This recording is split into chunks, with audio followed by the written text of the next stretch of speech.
सुख और दुख दोनों ही महान शिक्षक हैं। जितनी शिक्षा सुख से मिलती है उतनी ही दुख से भी। साथियों नमस्कार, मैं आर.एस. खरे अपने चैनल मातृ पितृ ज्योतिष ज्ञान के माध्यम से आप सभी दर्शकों का हार्दिक अभिनंदन स्वागत करता हूं।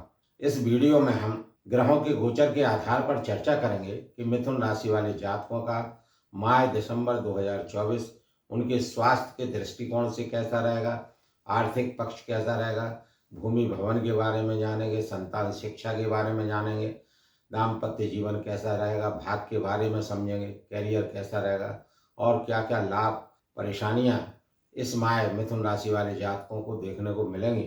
इन्हीं सब बातों की चर्चा इस वीडियो में विस्तार से करेंगे। यह राशिफल चंद्र राशि पर आधारित है। इसे नाम राशि एवं लग्न से भी देखा जा सकता है। माह प्रारंभ से ही कुंडली चार्ट में दिख रहे ग्रहों के गोचरों की स्थितियां कुछ इस प्रकार हैं। मिथुन राशि वाले जातकों के द्वितीय भाव में कर्क राशि में मंगल देव का संचरण हो रहा है। चतुर्थ भाव में कन्या राशि में केतु देव गोचर कर रहे हैं। छठवें भाव में वृश्चिक राशि में बुध देव सूर्यदेव का गोचर हो रहा है। सप्तम भाव में धनु राशि में शुक्र देव गोचर कर रहे हैं। भाग्य भाव में अपनी मूल त्रिकोण राशि कुंभ राशि में शनिदेव का गोचर हो रहा है। दशम भाव में मीन राशि में राहु देव गोचर कर रहे हैं और द्वादश भाव में वृषभ राशि में देव गुरु बृहस्पति का गोचर हो रहा है। इन ग्रहों के गोचरीय प्रभाव एवं राशि परिवर्तन से मिथुन राशि वाले जातकों का यह माह कैसा रहेगा, इसी को यहाँ समझने का प्रयास करते हैं। यहाँ पर मैं अपने प्रिय दर्शकों से विनम्र अनुरोध करता हूँ कि वीडियो को अंत तक अवश्य देखने का कष्ट करें, क्योंकि वीडियो के अंत में विशेष एवं अचूक उपाय बताएंगे जिन्हें करके आप इस माह को और अधिक शुभ एवं अनुकूल बना सकेंगे। तो मिथुन राशि वाले जातकों के भाग्य स्थान में शनिदेव का गोचर हो रहा है। शनिदेव कहाँ गोचर कर रहे हैं? मिथुन राशि वाले जातकों के भाग्य स्थान में गोचर कर रहे हैं और अपनी मूल त्रिकोण राशि कुंभ राशि में गोचर कर रहे हैं, जो इनकी अति प्रिय राशि है। और 15 नवंबर से शनिदेव महाराज कैसे हो गए हैं? मार्गी हो गए हैं, डायरेक्ट हो गए हैं। डायरेक्ट का मतलब अब कुछ महीनों में ये राशि परिवर्तन करके आपके दशम भाव में बैठ जाएंगे और कैरियर भाव को चमकाएंगे। कुल मिलाकर शनिदेव का गोचर बेहद शानदार होने वाला है।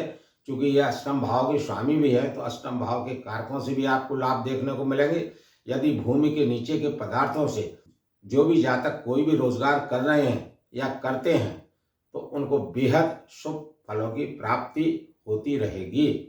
क्योंकि भाग्य स्थान में गोचर हो रहा है तो भाग्य में वृद्धि करेंगे। जब ये बकरी थे तो 50% ये रिजल्ट दे रहे थे अपने से एक घर पीछे का, अर्थात अष्टम भाव का।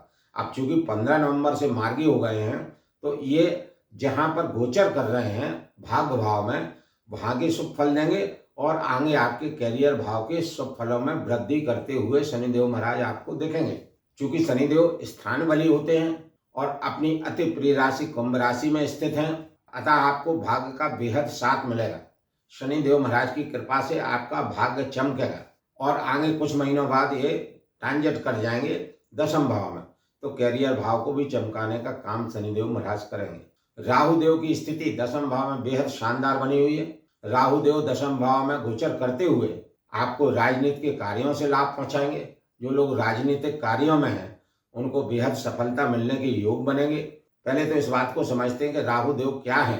राहु एक शैडो प्लैनेट, एक क्रूर ग्रह है, मेलेफिक प्लैनेट है, पापी ग्रह है। राहु देव एक्सपेंशन है। राहु देव एम्पलीफायर का काम करते हैं। राहु देव धुआं है। धुआं का आकार कितना हो सकता है? कम ज्यादा किसी भी रूप में हो सकता है। कहने का मतलब राहु देव राजा को रंक बना सकते हैं, रंग को राजा बनाने की क्षमता रखते हैं। और यदि मिथुन राशि वाले जातक अपने कैरियर भाव में हार्ड वर्क करते हैं, कर्म करते हैं, तो यहाँ पर राहु देव की स्थिति वही होने जा रही है कि जो रंग को राजा से बनाने की स्थिति राहु देव करेंगे। राहु देव का सिद्धांत है, जिस भाव में राहु देव स्थित होते हैं, गोचर करते हैं, उस भाव के कारकों को अट्रैक्ट कराते हैं। क्योंकि ये कर्म स्थान है, कैरियर भाव है, तो कैरियर भाव में बैठकर ये आपको दिखाएंगे, आपको अट्रैक्ट करेंगे कि आप अपना कर्म करिए। और यदि आप कर्म करते हैं, क्योंकि आपका झुकाव कर्म की तरफ देंगे, कैरियर भाव की तरफ देंगे, जो आपका कैरियर है, जो रोजगार है, व्यवसाय है, नौकरी है, जो भी आपका है, सरकारी प्राइवेट, उन सब चीजों में राहु देव आपको प्रेरित करेंगे। आपको उस तरफ झुकाव आपका ले जाएंगे कि आप कार्य करिए बस, लेकिन कार्य करना आपका काम है। यदि आप वर्क करते हैं, हार्ड वर्क करते हैं, तो राहु देव आपको बेहद शुभ फल देंगे। और शनिदेव महाराज भी चूंकि डायरेक्ट हो गए हैं, मार्गी हो गए हैं और देख रहे हैं आपके कैरियर भाव को, तो शनिदेव महाराज भी क्या करेंगे कि कैरियर भाव को देख रहे हैं, तो शनिदेव महाराज भी कर्म से, अगर आप कार्य करते हैं, हार्ड वर्क करते हैं, तो शनिदेव महाराज भी आपको फल देंगे। यानी इसमें राहु देव का और शनिदेव का आपके कर्म स्थल पे, आपके कैरियर भाव में काफी अच्छा प्रभाव होने वाला है, पॉजिटिव प्रभाव होने वाला है। तो आप मेहनत करिए, जिससे आपका कार्यस्थल मजबूत रहेगा। कार्यस्थल मजबूत रहेगा तो धन के आपको पर्याप्त लाभ होंगे। हालांकि मंगल देव धन भाव में गोचर कर रहे हैं और अपनी नीच राशि में बैठे हैं, कर्क राशि में बैठे हैं, जो इनकी नीच राशि है। अतः मंगल देव क्या करेंगे, धन को नष्ट करने का कार्य करेंगे, धन संचय नहीं कर हो पाएगा। लेकिन यदि आप हार्ड वर्क करते हैं और अपने एग्रेशन पर काबू रखते हैं, आपको क्रोध नहीं करना है, क्योंकि द्वितीय भाव में मंगल देव नीचस्थ हैं। ये वाणी का भाव है, कुटुंब का भाव है। इन सब चीज़ों में आपको परेशानी देखने को मिल सकती है। तो आप सामंजस्य बना के रखें, एग्रेशन क्रोध किसी भी सूरत में, किसी भी हालत में न करें और कटु वाणी से बचने का प्रयास करें। यदि यह फार्मूला आपने अख्तियार करके रखा तो निश्चित रूप से मिथुन राशि वाले जातकों का दिसंबर माह बेहद बेहद शानदार होने वाला है। शुक्र देव गोचर कर रहे हैं सप्तम भाव में, मात्र 1 दिसंबर 1 दिन का इनका गोचर रहेगा। उसके बाद शुक्र देव 2 दिसंबर से अष्टम भाव में गोचर करेंगे और 28 दिसंबर तक शुक्र देव का गोचर यहीं पर होगा। शुक्र देव अपने प्रिय मित्र शनिदेव के घर में गोचर करेंगे। शुक्र देव का अष्टम भाव में गोचर ज्यादा अशुभ नहीं माना गया है, क्योंकि ये आपके राशि के, आपके लग्न के स्वामी के परम मित्र हैं, योग कारक ग्रह हैं। तो ये कभी भी मिथुन राशि वाले जातकों को अशुभ फलों की प्राप्ति नहीं कराएंगे, क्योंकि मित्र के घर में बैठे हैं तो आपको शुक्र देव के शुभ फल ही प्राप्त होंगे। यदि आपका डूबा हुआ धन था, जो आपको धन नहीं मिल रहा था, कई चीजें आपकी जो नुकसान हो गई थी, उन सब चीजों में शुक्र देव फायदा करते हुए आपको देखेंगे। हालांकि अष्टम भाव त्रिक भाव होता है, खराब भाव होता है। यदि आप शुक्र देव के उपाय करते हैं तो आपको और अधिक शुक्र देव से शुभ फलों की प्राप्ति होती रहेगी। 28 दिसंबर के बाद में शुक्र देव ट्रांजिट कर जाएंगे और भाग्य स्थान में इनका गोचर हो जाएगा, शनिदेव के साथ में हो जाएगा, जो इनके प्रगाढ़ मित्र हैं, और शनिदेव के घर में होगा। तो यहाँ पर शुक्र देव की स्थिति बेहद शानदार हो जाएगी। तो 28 दिसंबर के बाद में मिथुन राशि वाले जातकों का भाग्य उदय होगा, भाग्य से अनेक काम बनेंगे और शुक्र शनि का ये राजयोग बनेगा। शुक्र शनि का यह राजयोग मिथुन राशि वाले जातकों के लिए बेहद शानदार रहेगा। कुल मिलाकर शुक्र देव का पूरे माह गोचर बेहद शानदार है। शनि देव महाराज का भी गोचर अच्छा है, राहु देव महाराज का भी गोचर बहुत शानदार है। केतु देव चतुर्थ भाव में बैठकर थोड़ा सा आपको परेशानी में डाल सकते हैं, तो आप भूमि भवन के कार्यों से बचे रहें यदि आवश्यक ना हो। और यदि भूमि भवन, प्रॉपर्टी, रियल एस्टेट के कार्य करना जरूरी हो तो आप बहुत सोच समझ के कागजों की जांच पड़ताल करके ही कार्य करें। कोई भी पुराना वाहन इस माह ना खरीदें। वाहन खरीदना ही है तो नया वाहन खरीदें और वाहन को सावधानी से चलाएं। देवगुरु बृहस्पति द्वादश भाव में गोचर कर रहे हैं, तो देवगुरु बृहस्पति का द्वादश भाव में गोचर शुभ नहीं माना गया है। अतः देवगुरु बृहस्पति के आपको उपाय करना पड़ेंगे, जो वीडियो के अंत में बताएंगे। कुल मिलाकर देवगुरु बृहस्पति सप्तम भाव के स्वामी हैं, कैरियर भाव के स्वामी और दशम भाव के स्वामी हैं, और कहाँ बैठे हैं, द्वादश भाव में। तो सप्तम भाव आपका रोजगार का भाव है, दशम भाव आपके कैरियर का भाव है मुख्यतः। तो जो लोग दूर दराज से कार्य कर रहे हैं, जहाँ वो रहते हैं उससे काफी दूरी से कार्य करते हैं, विदेशों से कार्य करते हैं, क्योंकि ये विदेश का भी भाव है, तो उनको धन के अच्छे लाभ प्राप्त होंगे। लेकिन देवगुरु बृहस्पति द्वादश भाव में, यह धन व्यय का भाव है, द्रव्य हानि का भाव है, तो यहाँ पर आपका अनावश्यक अचानक खर्च भी हो सकता है, लेकिन अधिकांशतः खर्च आपके धार्मिक कार्यों में ही होगा। कुल मिलाकर देवगुरु बृहस्पति का जब तक गोचर द्वादश भाव में है, तो आपको देवगुरु बृहस्पति के उपाय करना पड़ेंगे, और जहाँ जहाँ देवगुरु बृहस्पति की दृष्टि पड़ रही है वहाँ पर आपको उन भाव के कारकों से आपको सावधानी रखना पड़ेगी। मंगल देव नीचस्थ हैं, तो मंगल देव के भी आपको उपाय करना पड़ेंगे। यहाँ पर मैं अपने प्रिय दर्शकों से विनम्र अनुरोध करता हूँ कि मेरे द्वारा अभी तक दी गई जानकारी आपको सटीक लगी हो तो कृपया आप अपने मात पित्त ज्योतिष ज्ञान चैनल को लाइक, सब्सक्राइब एवं शेयर करना ना भूलें। अब वीडियो को विस्तार से समझने का प्रयास करते हैं। तो आपके राशि के स्वामी और आपके चतुर्थ भाव के स्वामी होकर लग्नेश चतुर्थेश होकर बुध देव छठवें भाव में गोचर कर रहे हैं। बुध का छठवें भाव में गोचर शुभ नहीं माना गया है, क्योंकि ये रोग ऋण शत्रु का भाव है। अतः आपको अपने स्वास्थ्य का ध्यान रखना पड़ेगा। खान पान का ध्यान रखिए, योगा मेडिटेशन करेंगे तो आपका स्वास्थ्य ठीक रहेगा।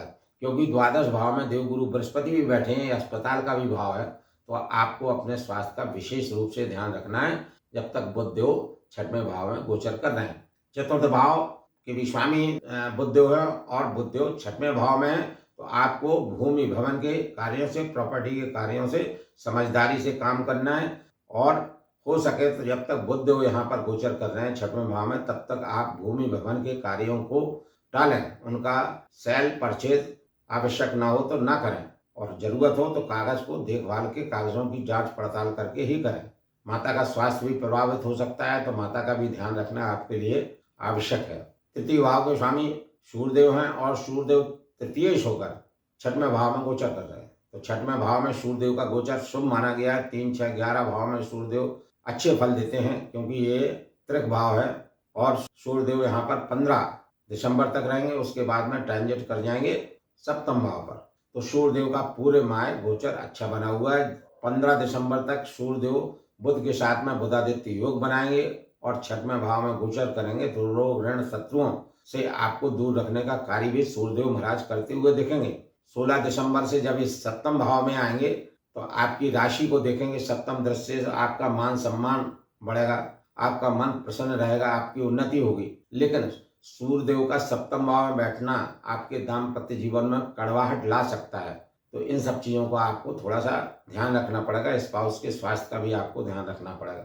शुक्रदेव द्वादश भाव के भी स्वामी है, पंचम भाव के स्वामी है। पंचमेश द्वादशेश होकर शुक्रदेव का गोचर सप्तम भाव में हो रहा है 1 दिन के लिए। उसके बाद में 2 दिसंबर से 28 दिसंबर तक अष्टम भाव में, उसके बाद में भाग्य भाव में होगा।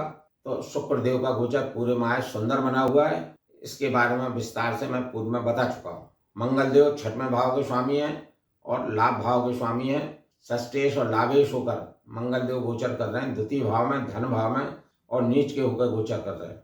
तो यहाँ पर आपको लाभ तो होगा, लेकिन एक तरफ आपको लाभ होगा, दूसरी तरफ मंगल देव नीच के होने के वजह से आपका अनावश्यक खर्च कराएंगे। रोग ऋण शत्रुओं के भी स्वामी हैं, तो यहाँ भी आपको वाणी भाव में बैठे हैं, तो आपको अपनी वाणी पर नियंत्रण रखना पड़ेगा। कटु वाणी से बचें, ताकि अनावश्यक किन्हीं कार्यों में, कोर्ट कचहरी कार्यों में आप ना उलझें। उसके बाद में देवगुरु बृहस्पति सप्तम भाव के स्वामी हैं, दशम भाव के स्वामी हैं और द्वादश भाव में गोचर कर रहे हैं, त्रिक भाव में गोचर कर रहे हैं। तो यहाँ पर देवगुरु बृहस्पति यहाँ पर गोचर करते हुए कमजोर दिख रहे हैं, तो आपको देवगुरु बृहस्पति के भी उपाय करना पड़ेंगे। उसके बाद में शनिदेव अष्टम भाव के स्वामी होकर, नवम भाव के स्वामी होकर नवम भाव में गोचर कर रहे हैं। अष्टमेश नवमेश होकर नवम भाव में अपनी मूल त्रिकोण राशि कुंभ राशि में गोचर कर रहे हैं।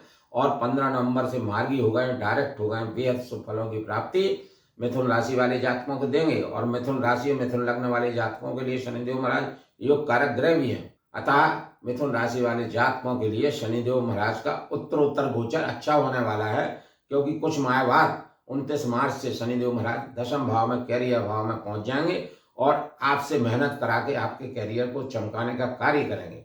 कुल मिलाकर मिथुन राशि वाले जातकों का माह दिसंबर 2024 ग्रहों के गोचर के आधार पर बेहद शानदार बना हुआ है। केवल आप देवगुरु बृहस्पति का उपाय करें। देवगुरु बृहस्पति के उपाय के लिए देवगुरु बृहस्पति का बीज मंत्र ओम ग्राम ग्रीम ग्रोम साह गुरुवे नमः का 108 बार प्रतिदिन जाप करें। मंगल देव के लिए श्री हनुमान जी महाराज की पूजा, उपासना, आराधना किसी भी रूप में करें और मंगल देव का बीज मंत्र ओम अंग अंगारकाय नमः का जाप 108 बार नित्य करें। श्री हनुमान चालीसा का पाठ भी नित्य करें।